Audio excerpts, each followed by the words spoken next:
That's ridiculous. You're ridiculous.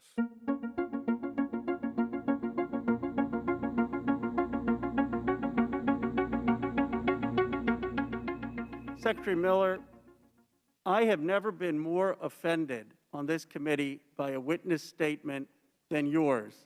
You were more concerned about defending your own reputation and justifying your own actions than the sanctity of this Capitol and the sanctity of our democracy. Have you no sense of accountability? No sense of shame? Secretary Miller, I want to ask you today, will you at the very least apologize to the American public for what happened on your watch? I want to highlight the incredible job that the members of our armed forces and the civilians. Miller, I agree with you about the armed forces. Secretary Miller, it's my time.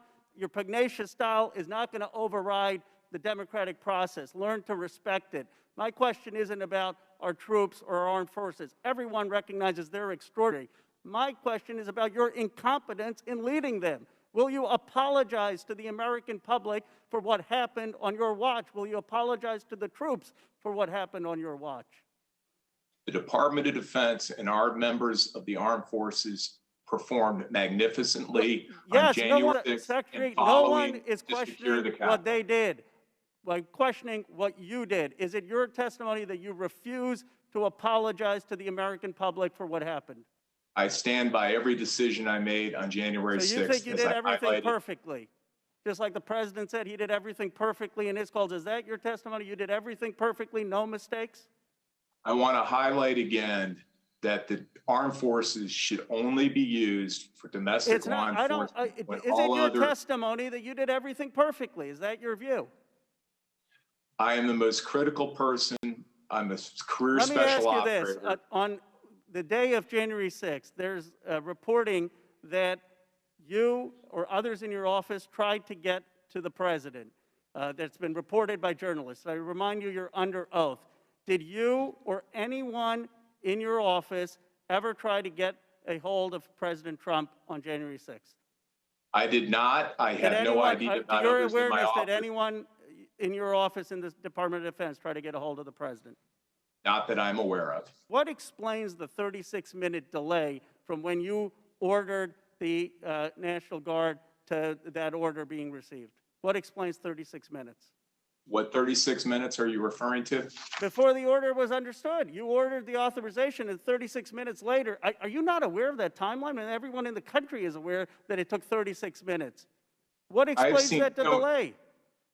I have seen so many timelines and inaccurate information. So you were in charge of the whole department. Senator Blunt has questioned in a hearing that every American watched why it took 36 minutes. And you don't know that it took 36 minutes before you authorized something for it to actually be implemented? What 36 minutes again are you referring to? At 3 o'clock, you gave the order. It's unbelievable. How can you talk about this being you doing everything perfect when you're not even aware of the 36 minutes that took place before you were? Historians and members still argue about who landed where and when on June 6, 1944. This is not arguing about who landed when and where. It's saying, here's what happened. You said, okay, the National Guard should go out. It took 36 minutes before that order was implemented. And you're saying you didn't know that it took 36 minutes? Senators know, Congress people know, every journalist knows, and you who made the order doesn't know? That's worse than if you knew and would explain why it didn't happen. And then you're here telling us that everything happened perfectly and you're not willing to apologize? And the goal to hide behind our troops who are extraordinarily honorable, it's you who's let them down. I can't believe we have someone like you in that role.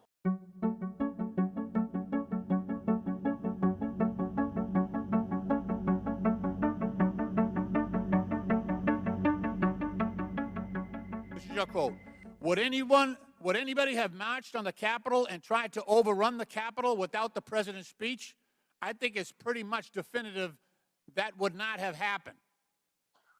I think now I would say that was not the unitary factor at all. What's that? I would like to offer, I have reassessed, it's not the unitary factor at all. It seems clear there was an organized conspiracy with assault elements In in your place. in your We're going written to assault testimony for regardless of today, what the president this said. reclaiming my time again.